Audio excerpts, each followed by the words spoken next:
নমস্কার বন্ধুরা, জানা কিচেনে স্বাগতম। আজকে একটা নতুন রেসিপি নিয়ে চলে এসেছি, আমলকির আচার। আপনারা তো অনেকেই আচার খেয়েছেন অনেক রকম।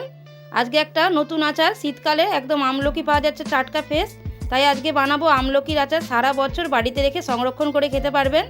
প্রথমে আমলকি নিয়ে নিয়েছি, আমলকিগুলোকে ধুয়ে নিয়েছি।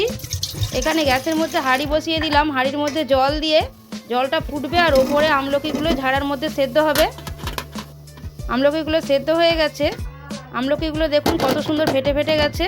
আমলকিগুলো একটু ঠান্ডা করে এই আমলকির কোষগুলো ছাড়িয়ে নেব। একদম সুন্দরভাবে কোষগুলো ছেড়ে যাবে একটা একটা করে। সব আমলকিগুলো ছাড়ানো হয়ে গেল। এবার একটু রোদে দিয়ে দেবো 1 ঘন্টা মতন, যাতে গায়ের জলটা শুকিয়ে যায়। এবার এখানে একটা প্যান বসিয়ে দিলাম কড়ার মধ্যে। প্যানে মশলাটা তৈরি করে নিচ্ছি। শুকনো লঙ্কা, গোলমরিচ, ধনে, জিরে, কালো জিরে, মেথি আর দিয়ে দিচ্ছি সর্ষে। দিয়ে ভালো করে শুকনো খোলায় ভাজা ভাজা করে নিলাম। ভাজা হয়ে গেছে। এবার এই ভাজাটা গুঁড়িয়ে নিতে হবে, ততক্ষণ ঠান্ডা হোক। এদিকে কড়ার মধ্যে তেল দিয়ে দিলাম, তেলের মধ্যে দিয়ে দিলাম হিং, দিয়ে ভালো করে তেলটাও গরম করে নিলাম। মশলাটা পেস্ট হয়ে গেছে। আমলকিগুলো নিয়ে চলে এসেছি, শুকনো শুকনো হয়ে গেছে। আমলকির মধ্যে দিয়ে দিলাম হলুদ গুঁড়ো, লঙ্কার গুঁড়ো, সাদা লবণ, বিট লবণ আর মশলা ভাজাটা দিলাম। আর দিয়ে দিলাম 2 চামচ ভিনেগার।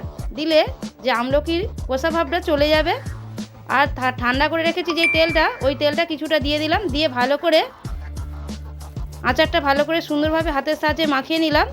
নিয়ে এরমভাবে একটা কাঁচের কন্টেনার জার রেখেছি। কাঁচের জার হলে জিনিসটা খারাপ হবে না, অনেক দিন ভালো থাকবে। জারের মধ্যে ভরে দিলাম। এবার দিয়ে দিলাম তেলটা দিয়ে ভালো করে বয়ামটা এঁটে দিলাম। 2 দিন রোদে দেবো, দিলে আমার আচারটা রেডি হয়ে যাবে। নমস্কার বন্ধুরা।